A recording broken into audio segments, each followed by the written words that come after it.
Hello learners, welcome to Sure Question Academy. Please watch the videos, like and subscribe to the channel. Hi, spherical ലെൻസുകളുടെ രേഖാചിത്രങ്ങൾ പൂർത്തിയാക്കുന്നതിനെക്കുറിച്ചുള്ള വളരെ പ്രധാനപ്പെട്ട ഒരു ചോദ്യം നമുക്കിന്ന് ഒരുമിച്ച് നോക്കാം. ഇവിടെ നമുക്ക് രണ്ട് ഓപ്ഷനുകൾ നൽകിയിട്ടുണ്ട്. നമുക്ക് രണ്ട് സാഹചര്യങ്ങളും പരിശീലിക്കാം. അപ്പോൾ പ്രതിബിംബം എങ്ങനെയാണ് രൂപപ്പെടുന്നത് എന്ന് നിങ്ങൾക്ക് കൃത്യമായി മനസ്സിലാകും. ആദ്യം ഭാഗം എ വായിക്കാം. ഈ കോൺവെക്സ് ലെൻസ് ഒന്ന് ശ്രദ്ധിക്കൂ. ഇവിടെ IM എന്നത് ലെൻസ് രൂപപ്പെടുത്തിയ യഥാർത്ഥ പ്രതിബിംബത്തെയാണ് സൂചിപ്പിക്കുന്നത്.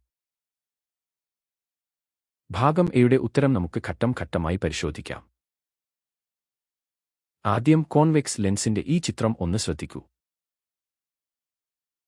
നമുക്ക് വസ്തു OB മുഖ്യ അക്ഷത്തിന് താഴെയായി തലകീഴായി വെക്കാം. കാരണം യഥാർത്ഥ പ്രതിബിംബം IM മുഖ്യ അക്ഷത്തിന് മുകളിലായാണ് രൂപപ്പെട്ടിരിക്കുന്നത്. മുഖ്യ അക്ഷത്തിൽ ഈ വസ്തുവിന്റെ സ്ഥാനം ശ്രദ്ധിക്കൂ. വസ്തു ഇരിക്കുന്നത് കൃത്യം മുഖ്യ ഫോക്കസിനും വക്രതാ കേന്ദ്രത്തിനും ഇടയിലാണ്. ഇനി നമുക്ക് മുഖ്യ അക്ഷത്തിന് സമാന്തരമായി പോകുന്ന ആദ്യത്തെ രശ്മി വരയ്ക്കാം. അപവർത്തനത്തിന് ശേഷം ഈ രശ്മി മുഖ്യ ഫോക്കസിലൂടെ കടന്നുപോകുന്നു. അടുത്തതായി പ്രകാശിക കേന്ദ്രം ഒയിലൂടെ പോകുന്ന രണ്ടാമത്തെ രശ്മി നമുക്ക് വരയ്ക്കാം. നിങ്ങൾക്കറിയാവുന്നതുപോലെ പ്രകാശിക കേന്ദ്രത്തിലൂടെ പോകുന്ന രശ്മി യാതൊരു വ്യതിയാനവും ഇല്ലാതെ നേരെ കടന്നുപോകുന്നു.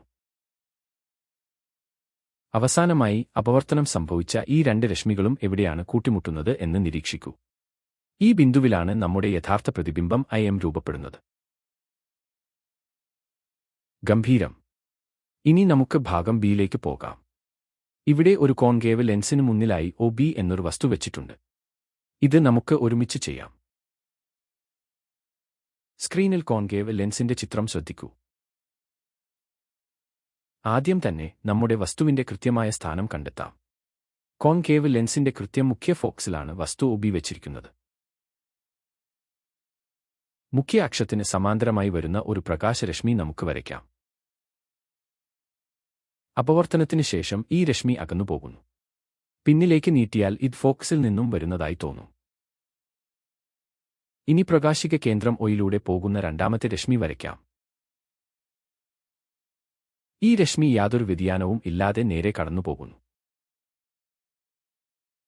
ആദ്യത്തെ രശ്മി പിന്നിലേക്ക് നീട്ടിയ വരെയും രണ്ടാമത്തെ രശ്മിയും എവിടെയാണ് കൂട്ടിമുട്ടുന്നത് എന്ന് നോക്കൂ.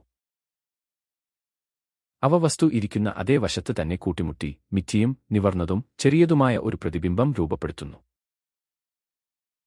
അങ്ങനെ നാം വളരെ മികച്ച രീതിയിൽ രണ്ട് രേഖാചിത്രങ്ങളും പൂർത്തിയാക്കി. ഇത് നന്നായി പരിശീലിക്കാൻ മറക്കരുത്.